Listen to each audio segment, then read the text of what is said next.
A YouTuber is never late, nor is he early. He arrives precisely when he means to. Hello everybody, Fashionably Late Sage here, your one and only stop for this guy's opinion on what Japanese cartoons you should be watching this season. And I know what you're thinking. Not only am I late, but I'm late in arguably the weakest anime season of the year. Who goddamn cares about this video at this point? Well, I care, alright, because there's still some great shows this season that I need to spread to the ignorant masses. So gear up, because this is the top 5 anime I think you should be watching from the summer 2018 season. The usual rules apply: no overly popular sequel seasons like Attack on Titan or Overlord, and no continuing series from last season like My Hero Academia or Steins Gate. I'm sure all of those series are great, but we're focusing on the new stuff. Before we get into the top 5 proper though, I'd like to have a lightning fast honorable mentions round just for some of the series that I'm enjoying, but didn't quite make it.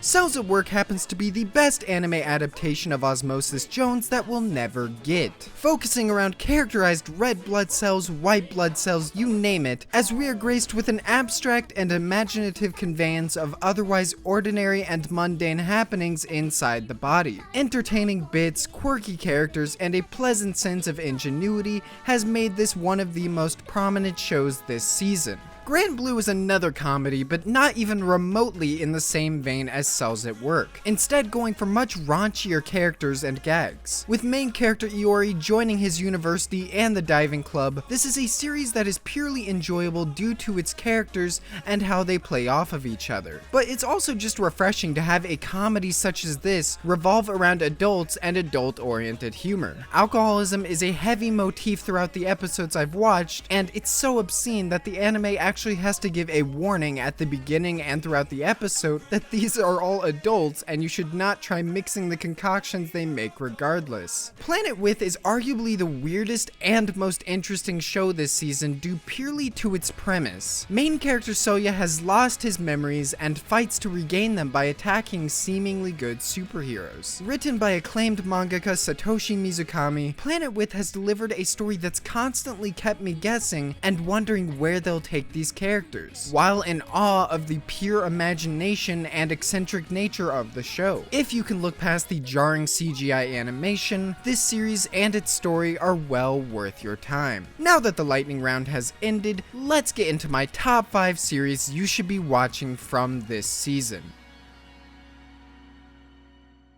I just losing myself,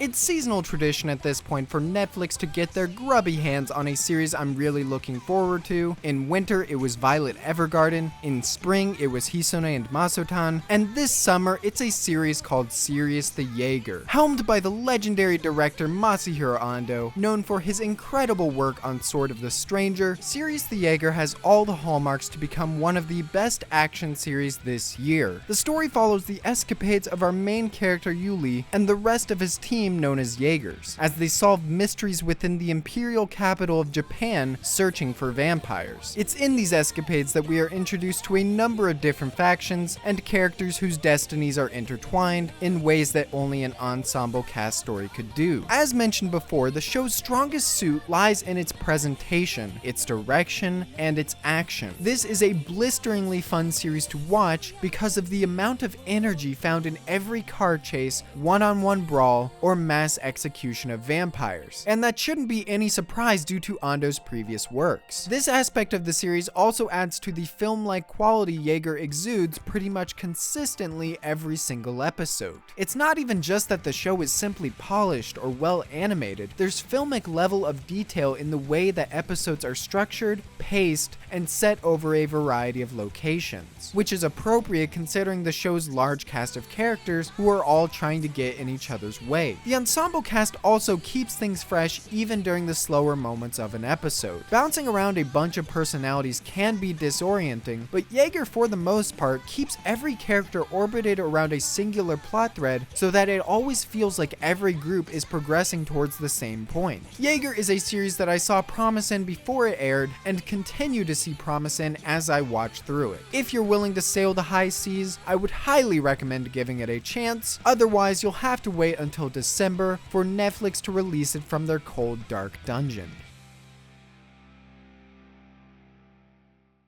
闇を先と思った激光が少女たちの渇望 At first glance, Shoujo Kageki Revue Starlight is a simple story with simple characters. A group of girls studying and practicing at a music academy for their upcoming performance. However, much like the show's direction, there's more to this series than initially meets the eye, as some of these girls are inducted into an underground dreamlike audition where they must battle each other in front of a talking giraffe for the sake of becoming the top star. Director Tomohiro Furukawa accentuates this absurd premise with his own ethereal touch, and while you're watching the way that every little scene is composed and structured, it's almost as if Furukawa is conducting his own visual orchestra. Characters move and react at his command, and when everything lines up the way that it should, it is mesmerizing and kept me engaged even during what many would call the slower scenes. Many of his directorial tricks and motifs used to convey these strange events are inspired almost exclusively by the man he used to work under,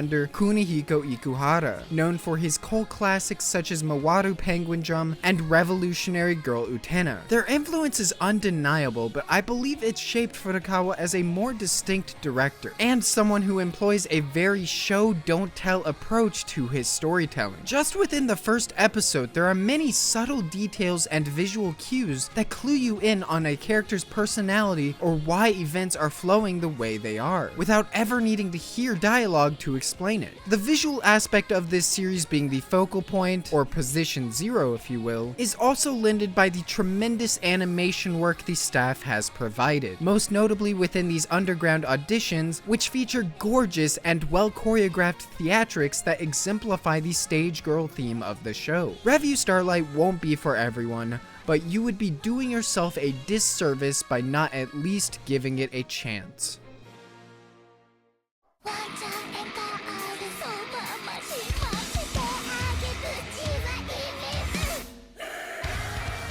Anime comedies aren't my thing, and anime comedies set in a school setting are especially not my thing, which is why I find it an absolute triumph then that not only do I enjoy Asobi Asobase, but it's one of my favorite shows this season. Our story, and I use the term story about as loosely as possible, finds our three main characters, Hanako, Olivia, and Kasumi, in a club of their own creation, the Pastimers Club, a gathering for all manner of dumb shenanigans and time killers because why not, right? The trivial nature surrounding the premise is exactly why it works, and Asobi prides itself in a world where every facet of itself is trying to keep you entertained, which surprisingly for me, it did. I find it harder to laugh at Japanese comedies due to a mixture of cultural differences and comedic timing being harder to understand in a different language, but Asobi had me laughing frequently, and even when I wasn't laughing, it was hard not to find myself entertained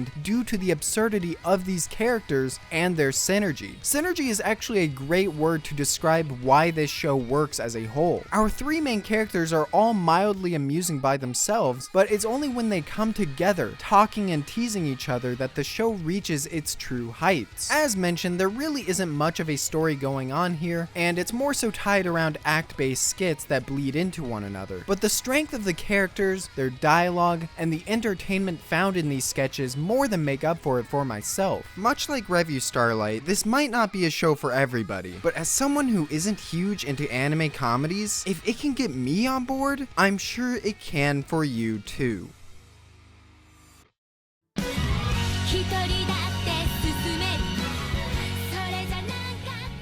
Who cares about badminton is something I heard tossed around a lot as I expressed my interest and excitement in the yet-to-air series named Hanebado. In the face of vastly more popular sports such as basketball or baseball, badminton is seemingly unconventional and as such garners a response that varies from who cares to I don't want to watch a story about that sport. But if there's anything I've learned in my time of watching anime, it's that the medium has the power to make literally any anything engaging and exciting. Hanebado revolves around our two main characters, Nagisa and Ayano, both of whom have a history with the sport of badminton, but both also responding to its place in their lives in different ways. Ayano is a natural-born talent, possessing genetic traits that make her innately better at it than someone who could practice for ages. Nagisa, on the other hand, is said person who practices for ages, and someone who wants to overcome her own weaknesses through sheer practice and work. The duality between these two characters sets the stage for not only an interesting dynamic and relationship, but also a thematic foundation for two characters who love a sport, but were predisposed down a path of life they don't want, and therefore fight. The strength that lies in this series has been how endearing these characters have felt, and how well their dialogue and interactions reinforce their personalities and how they develop as people. Without spoiling any events, some of the most satisfying moments of the series so far has been our cast realizing things within themselves and how they respond to these things. On top of a great cast of characters backed by solid writing, the other thing that will probably stand out even more prominently is the absolutely insane production of this series. Without exaggeration, this is one of the most technically proficient and lifelike presentations of a sport in an anime that I've ever seen. Characters bounce and move across the court in extremely nuanced ways, and the direction caters to the fast-paced nature of badminton and the physical demand it takes. Every little fumble is conveyed, and due to the rotoscoping, it can almost feel like you're watching real people at times. This is a production marvel and some of the best animation that I've seen all year. All I can say is that if you were initially turned away from this series due to it being focused on a sport that you're not interested in, I implore you to give it a chance anyways, as some of my favorite series of all time were about subject material that I had no previous interest in. Fiction and especially animation have the power to create stories that are engaging no matter what.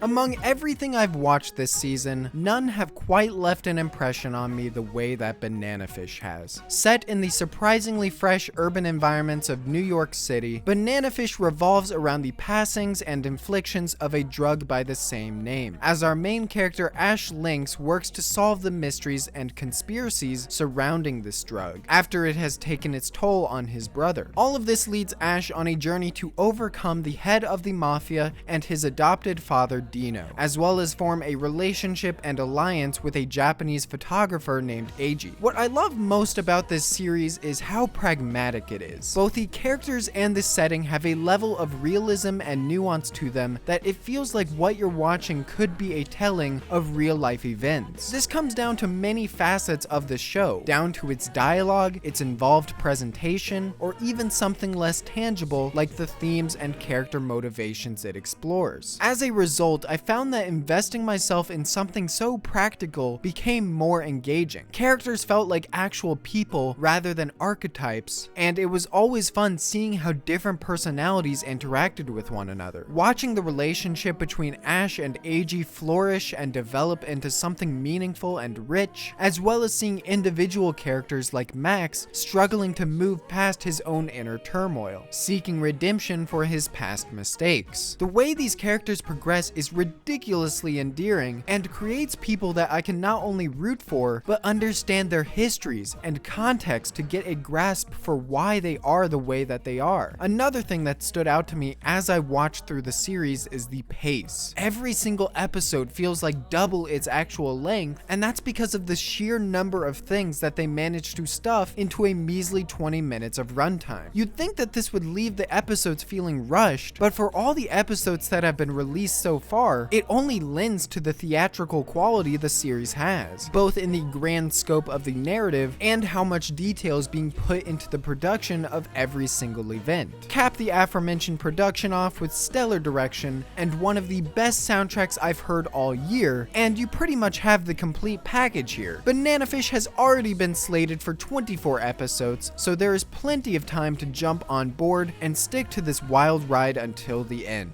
because it is the #1 recommendation I would give from summer 2018.